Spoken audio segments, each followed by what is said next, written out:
Hey folks, thank you for tuning in to episode 10 of Bigfoot BS with Bill and Sam.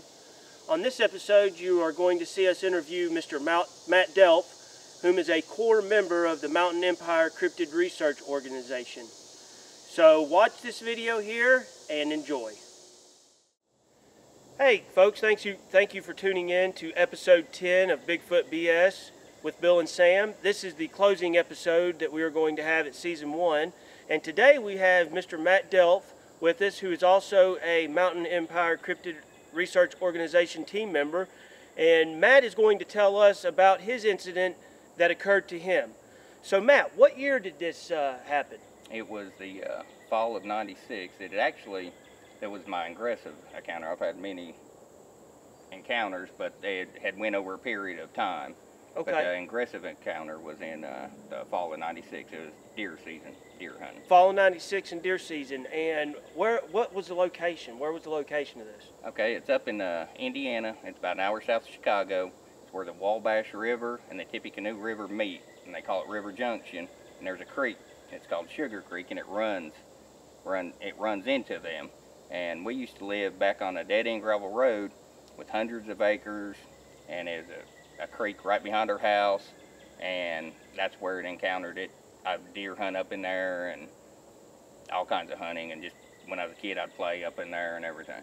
So you said this happened in the fall of '96. What time of day did it happen? It was in the evening, it was dusk, it was just about getting ready to go in from hunting is when it happened. Okay, and go ahead and tell us exactly what happened during that encounter. Well, I was getting ready to pack it up and go in, and then it's so thick up there, and all of a sudden I heard rustling in the weeds there, and sticks breaking, and I figured it might be a deer. Mm-hmm. So I'm sitting there and I'm waiting, and it's on a highly used deer trail, and I'm waiting and waiting, and then it kept getting closer. So I'm thinking, all right, I got this. It's gonna be a doe come out, and the buck's gonna be following it. And then all of a sudden, I smelled this smell, and it was a nasty smell. It was like a rotten hay, like a wet dog, a mixture between something rotten and like a dog that's been wet. You could tell it was something just...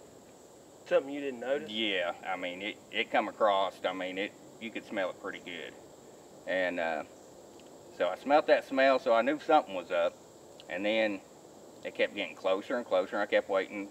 I'm thinking, well, maybe there's a doe gonna pop up, and it never happened. And then all of a sudden I heard this blood-curdling roar. Mm-hmm. It was like a growl mixed with a scream. And it wasn't like your typical whoops and stuff like that you hear. This was like a blood-curdling scream. And I was like, what in the world is that? So I'm waiting and waiting, and it kept getting closer, and it kept getting closer. And then I seen it start shaking trees.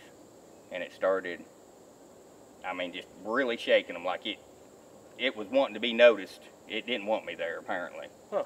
And as it would get closer and closer, I kept waiting, and then trees, it was snapping, sapling trees, and then it got within, it's so thick, and it was just about dark, though. It was hard to see, and then I seen a shoulder movement. It was a little bit taller than myself, which I'm 5'10", so I'd say it's probably at least 6 foot or a little bit taller. And I seen the shoulder movement, and it went over, and then it started snapping trees and started throwing stuff at me. And after I seen the shoulder movement, it started throwing stuff at me, and it let out this blood-curdling roar. What color was the shoulder? Well, it was dark, so I couldn't tell. It was either a dark black or brown. Okay.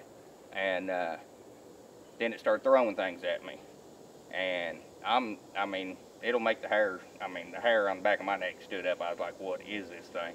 I even had a 12-gauge shotgun with slugs in it. Oh, yeah. And I mean, it let out that roar, and it started throwing stuff at me. And it got within probably about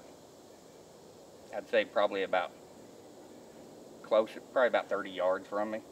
And that's whenever I seen the shoulder movement, and then it got closer, and I was like, well, that's not a deer. And it didn't want me there. I mean, it was coming. I don't know if it would have hurt me or what, but it obviously didn't want me there. And of course I bolted out of there, you know. And that the cool thing is Matt doesn't know what type of creature this was. Tell him what you think that this creature might be. I don't know for sure, but it's not like your typical, I don't hear the whoops and stuff. like typical Bigfoot. Right. It was more like a growl with a scream. I mean, I've heard of this dog man, but I couldn't say it was a dog man or either one. Right. But it was something. It was big, as aggressive. It wasn't. It was something that it's not supposed to be there. Yeah. They tell us that don't exist. It was definitely a cryptid. Yeah. Of some sort. And you know, the smell's what sticks out to me. This thing was more than 30 yards away, putting off a really profound smell of what he describes as hay and like a wet dog or deer. Well, that's pretty cool. All right, Matt, is there anything else you might be able to remember about the incident? That was the first time that it had come and got. The last time I had actually had an encounter with it, because I moved down here that following year. Right. But our whole life growing up, that was the only aggressive encounter I had encountered. Mm-hmm. But we always knew something was out there because we could always smell the smell. We'd hear it roar and stuff, but we kind of got used to it growing up. I'd say for 10 years of my life. I mean, we'd go out in the woods and play and stuff with kids, and I mean, it didn't dawn on me then, but there was like huge grass beds, long hair on fences. My little sister had an aggressive encounter. That's what I was going to get to. So this makes it even more of a great validation, because family members of Matt's have also experienced similar things as well. What did you say your sister told you about? It was her and my brother and the neighbor kid, and they were out in the woods. They'd always go out there and play and stuff, and this was before my encounter, the aggressive encounter. But they heard something in the woods there, and it's so thick up there. So they figured it would be deer. Mm-hmm. So they chucked some rocks over into it and maybe try and get the deer to run out so they could see them. Right. Well, they start chucking rocks in there, and then they get that blood-curdling roar at them. And they're like, whoa, this ain't no deer, you know. And there aren't any bear or anything like that up in that area. And then so they get scared and they start running. Well, they're all three headed in the same direction, but they're using different paths. But this thing kept following them, and it would circle them, and then it'd let out that roar, and they'd have to redo their route. And I mean, they were going through like briar patchy little tunnels they would make and stuff just to try and keep. And this happened in Indiana, right? Yes. Indiana. Yes. And did this happen behind your home? Yes, in the woods up behind my house. In the woods, was it like a state forest, or was it No, an it actual? It was a couple hundred acres. My parents owned some land, and then all the land around it was owned by a doctor. Mm-hmm. And he wouldn't ever let nobody hunt up there. He wouldn't let nobody in there, so we know people weren't in there. And just as kids, you know, we go playing in the woods, and we just use the whole wooded area as our playground pretty much. And that's when all our encounters happened. I mean, we'd always know, because I mean, there'd be smell. I remember seeing trees up pretty high with the bark stripped all the way down. Don't know what would cause that. It looked like a deer or something, but it was taller than a deer. That's you know, amazing. A deer couldn't get up there. Well, I've never had a sighting myself, but if I do, I hope it's not aggressive like that. And so, yeah, we thank you for Matt coming on today on episode 10. And stay tuned, guys, for season 2 of Bigfoot BS with Bill and Sam. Thank you. Hey, folks, wasn't that a great episode there with Matt Delp on episode 10? Now, of course, this does wind down season 1, and it will bring the Bigfoot BS with Bill and Sam to an end for season 1. But folks, that doesn't mean that we're going to end. We're going to keep going with season 2, and we're going to have some celebrity researchers, a lot of evidence videos, tip videos, a lot of new cryptid videos, and whatnot. So folks, stay tuned for that for sure.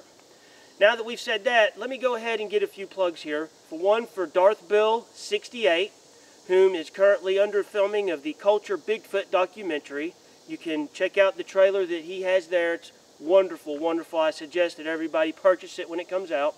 You can also view that at the Cultured Bigfoot documentary Facebook page, the Mountain Empire Cryptid Research Organization page.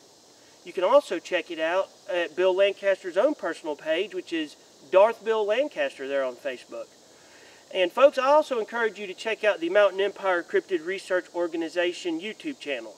We've just kicked it off and going to put a couple videos on there tonight for your enjoyment, and hope to have a lot of great videos coming soon. And of course, we want the Holy Grail where we can find Bigfoot or the Dog Man.